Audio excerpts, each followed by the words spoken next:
Qu'est-ce qui... Qu'est-ce qui vous amène? Ah. Qu'est-ce qui vous amène?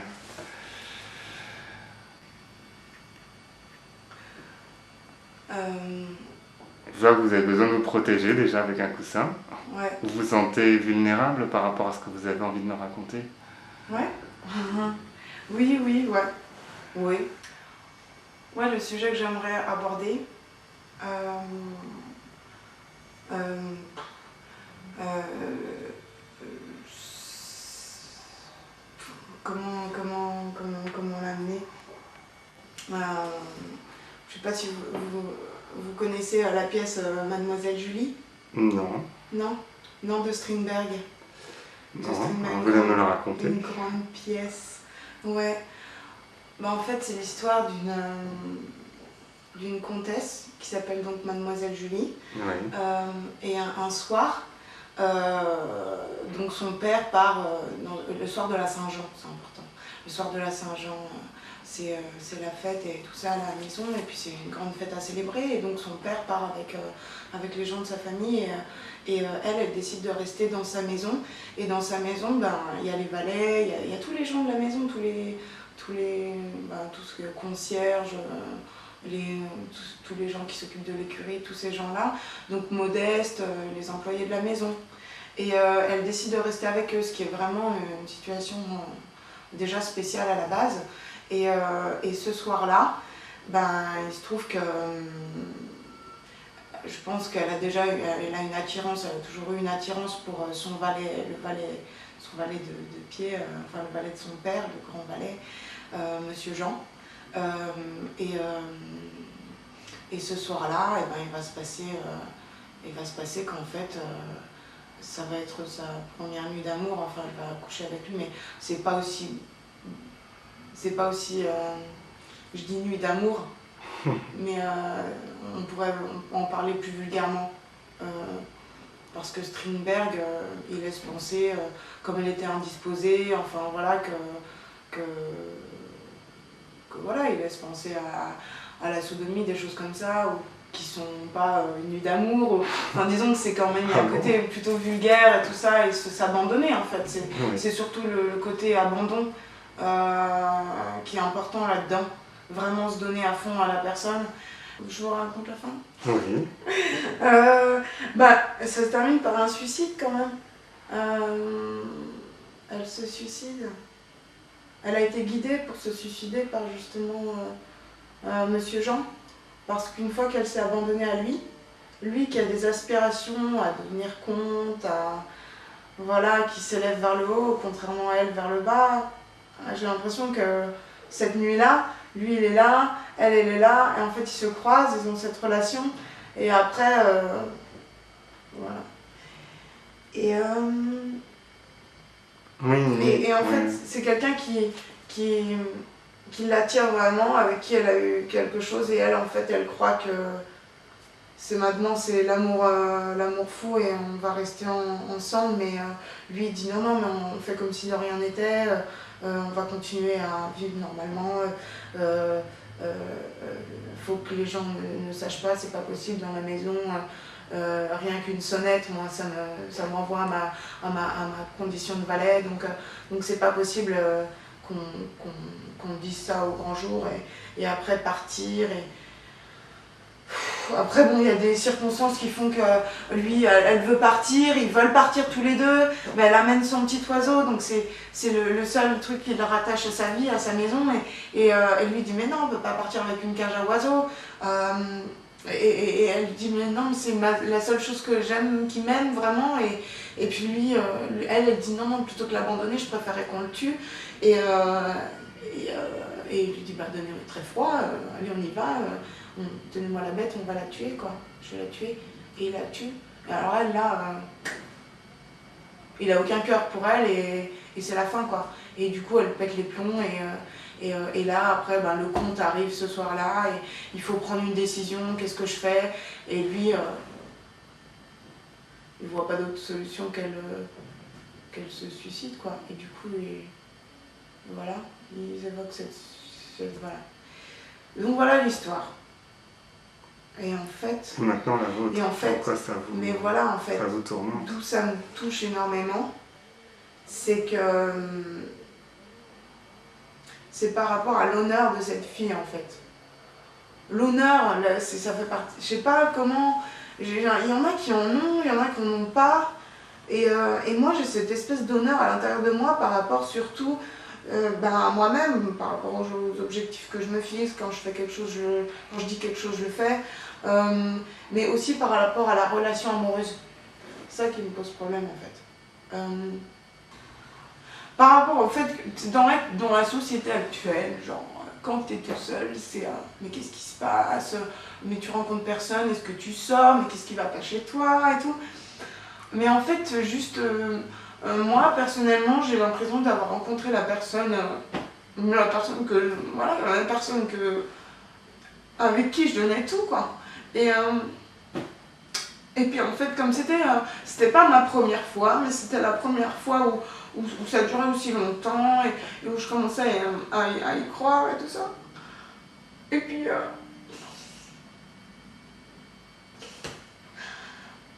Et puis voilà, puis ça s'est terminé, et puis il y a un moment, comme c'est la première histoire longue, on se dit, oui, mais moi je suis quelqu'un d'exceptionnel, ça se passera bien avec tout le monde.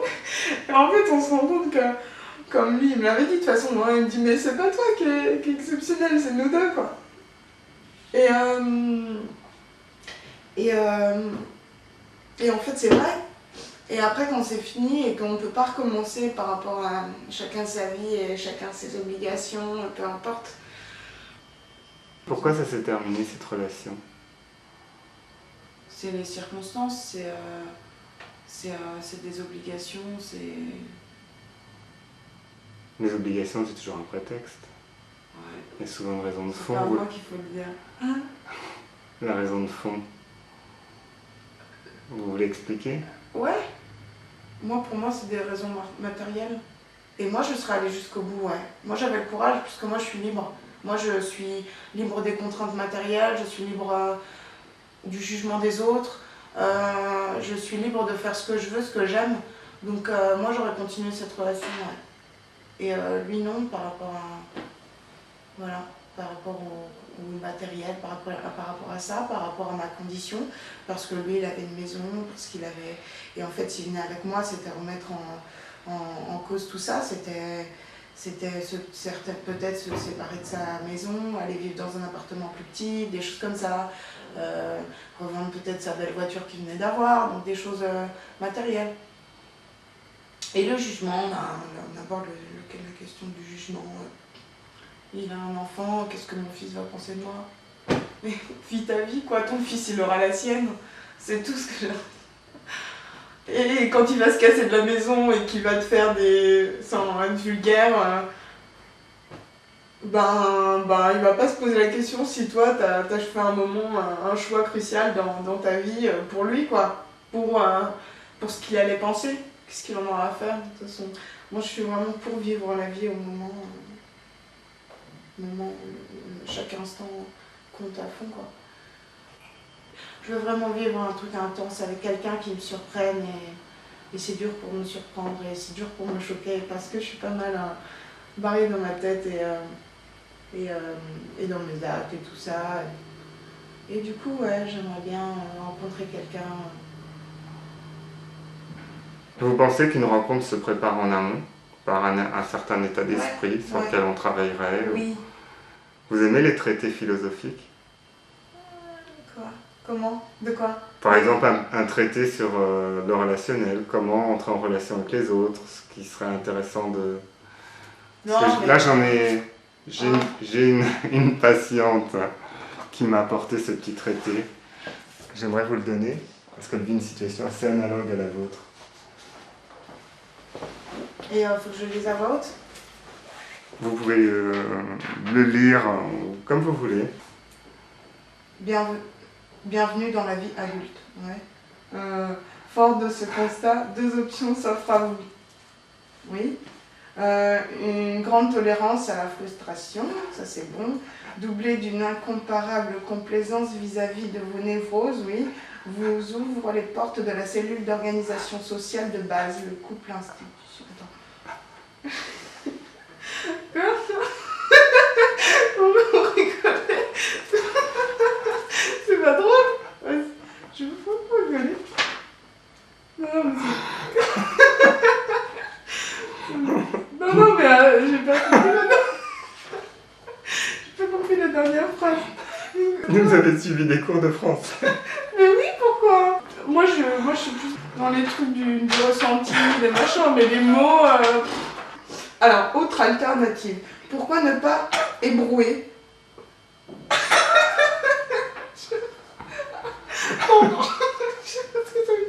Pourquoi ne pas vous ébrouer ouais, bon, voilà, vous libérer de votre psychose originelle pour... Arrêtez, pour oser l'ultra-réalisme relationnel et vous propulser vers une galaxie de partenariats simultanés. Chaque vecteur. Non, faut arrêter là, je comprends rien. Non mais franchement, c'est pas des mots que j'utilise tous les jours. J'ai un dictionnaire si vous voulez. Mais moi aussi. Enfin, c'est le cadeau que j'ai demandé à ma grand-mère pour le dernier Noël. J'ai bien les gros dictionnaires. Parce que j'en ai besoin. Non, mais non, mais avec ces mots-là, même si on les cherche dans le dictionnaire, et ben ils vont envoyer un autre mot qu'on connaît pas et ainsi de suite. Et du coup, finalement, on en était où? Qu'est-ce que ça veut dire? On est paumé, quoi.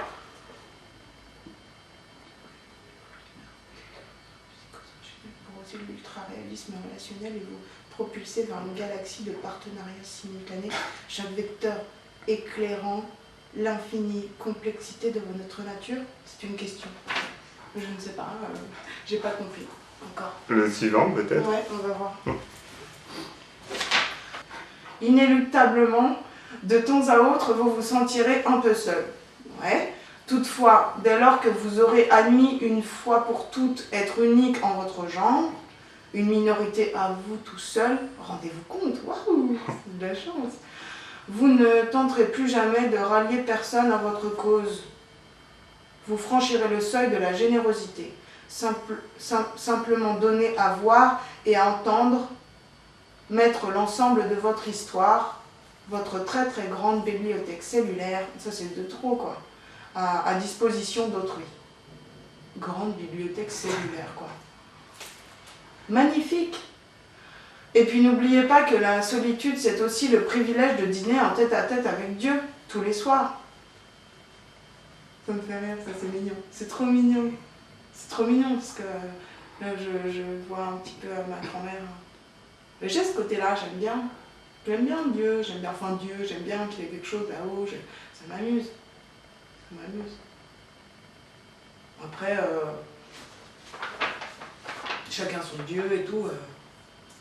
En même temps, il fout pas mal la merde, hein, parce que c'est à cause de lui qu'il y a des guerres et tout ça, avec les différents dieux, les différentes religions, c'est la meilleure, nanana. Mais bon, c'est la vie, quoi. Voilà. Quelle plus belle compagnie qu'être face à sa conscience. Ça, c'est pas cool, non. Et si la vie ne débutait qu'à cet instant, quelle plus belle compagnie qu'être face à sa conscience? Non. Comment on l'a dit? Non, moi je suis pas d'accord. Alors qu'est-ce que ça vous inspire au final, toute cette méthode? De quoi de ça là? Celle-là ou une méthode en général, relationnelle, ou vous laissez faire la vie? Ouverte à tout. Hein. Oui, vous laissez faire la vie? Oui. Mais après je vous dis ce que je ressens. Alors là, genre, ça m'a bien fait rire, c'était drôle.